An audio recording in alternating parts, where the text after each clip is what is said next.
ಯಾರ ಮೇಲೆ ಬಟ್ಟೆ ಮಾಡಿ ತೋರಿಸ್ತಾ ಇದ್ದಾರೋ ಈ ದೂರುದಾರರು ಮತ್ತು ಅದೇ ಕಾಲಕ್ಕೆ ಈ ಹೋರಾಟಗಾರರು ಅವರಲ್ಲಿ ಯಾಕೆ ತನಗೆ ಮಾಡ್ತಾ ಇಲ್ಲ, ಸರಿಯಾಗಿ ಎನ್ಕ್ವೈರಿ ಯಾಕೆ ಆಗ್ತಾ ಇಲ್ಲ ಅನ್ನೋದು ದೊಡ್ಡ ಭೂತಾಕಾರ ಪ್ರಶ್ನೆ ಬೆಳೀತಾ ಇದೆ. ಇದರರ್ಥ ಈ ನಮ್ಮ ಮಂದಿರ ಸ್ವಾಮಿ ಮೇಲೆ ಆಗಿರ್ಬೋದು, ಅಣ್ಣಪ್ಪ ಸ್ವಾಮಿಗಳ ಮೇಲೆ ಆಗಿರ್ಬೋದು, ಜನರ ಗೌರವ ಕಡಿಮೆ ಆಗಿಲ್ಲ. ಆ ಧರ್ಮದ ಬಗ್ಗೆ, ಆ ದೇವರ ಬಗ್ಗೆ, ಆ ಸ್ಥಳದ ಬಗ್ಗೆ ಗೌರವ ಇನ್ನಷ್ಟು ಹೆಚ್ಚಾಗ್ತಾ ವಿನಃ, ಆದ್ರೆ ಯಾರ ಮೇಲೆ ಆರೋಪ ಮಾಡ್ತಾಯಿದ್ರು ಅವ್ರ ಮೇಲೆ ಸಂಶಯಗಳು ಹೆಚ್ಚಾಗ್ತಾಯಿದ್ದವು. ಬಡಪ್ಪ ಒಂದು ಸೌಜನ್ಯ ಕೇಸ್ ಅದ ಮುಗಿದು ಹೋಯಿತು, ತನಿಖೆ ಮಾಡಿದ್ರು ಸಿಗಲು ಅನ್ಬೋದಾಗಿತ್ತು. ಆದರೆ ಇನ್ನುಳಿದ ಕೇಸ್ಗಳು ಆಗ್ತಾ ಇದ್ದಾವಲ್ಲ, ಇವತ್ತು ತನಿಖೆ ಆಗಬೇಕು ಆಗಬಾರ್ದು ಅನ್ನೋದು ಅಲ್ಲಿಯ ಜನಸಾಮಾನ್ಯರ ಪ್ರಶ್ನೆಗಳು.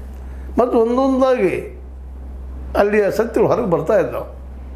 ದೂರುದಾರರು ಆರೋಪ ಮಾಡೋದ್ರಲ್ಲೇ ಸುಳ್ಳು ಯಾವುದದ, ಅಲ್ಲಿ ಸಾವಾಗಿಲ್ಲೇನು, ಹತ್ಯೆಗಳಾಗಿಲ್ಲೇನು, ಅತ್ಯಾಚಾರಗಳಾಗಿಲ್ಲೇನು, ಹೋಗಲಿ ಪವಿತ್ರ ಸ್ಥಳ ಅದು, ನನ್ನ ಜೀವ ಕೊಡಲಿಕ್ಕೆ ಹೋಗಿರ್ಬೋದು ಜನ, ಇಲ್ಲ ಅಂತಲ್ಲ. ಯಾಕಂದ್ರೆ ವಿಶೇಷವಾಗಿ ನಮ್ಮಲ್ಲಿ ನಂಬಿಕೆಗಳಿದ್ದಾವೆ, ಸ್ವರ್ಗ ನರಕಗಳ ನಂಬಿಕೆ. ಅಲ್ಲಿ ಹೋಗಿ ನಾವು ನಮ್ಮ ಅಂತ್ಯ ಆಯ್ತು ಅಂದ್ರೆ ನಾವು ಸ್ವರ್ಗಕ್ಕೆ ಹೋಗ್ತೀವಿ ಅನ್ನುವಂಥ ನಮ್ಮಲ್ಲಿ ನಂಬಿಕೆಗಳಿದ್ದಾವೆ.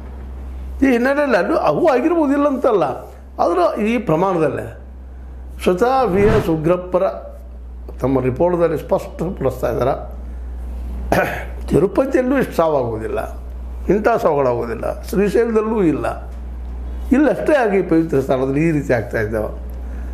ಅದು ಅನ್ಐಡೆಂಟಿಫೈಡ್ ಡೆತ್.